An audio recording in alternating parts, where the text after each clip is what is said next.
వద్దు సార్, వద్దు. ఇప్పుడు న్యాయము చేయటానికే వచ్చారు. న్యాయం కోసం మీరు పోరాడుతున్నారు.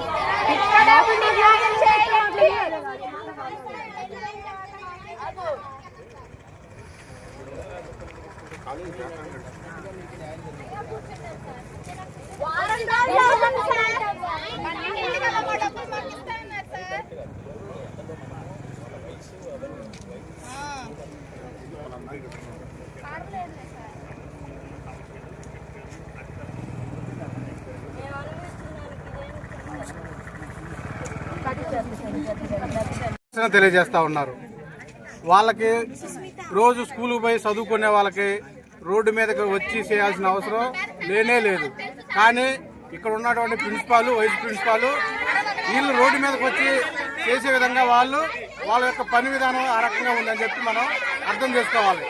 ప్రధానంగా ఎటువంటి గవర్నమెంట్ స్కూల్లో చదివేటువంటి పిల్లలకి, కాలేజీలో చదివే పిల్లలకి ఎటువంటి ఫీజు కట్టాల్సిన అవసరం లేదు. కానీ ఇక్కడ వేలు ఫీజులు వసూలు చేస్తూ ఉన్నారు. పిల్లల్ని ఎవడన్నా చెప్తే మొన్న స్కూల్ చైర్మన్ రాంబాబు గారు కంప్లైంట్ చేస్తే అధికారులు వచ్చారు జిల్లా నుంచి.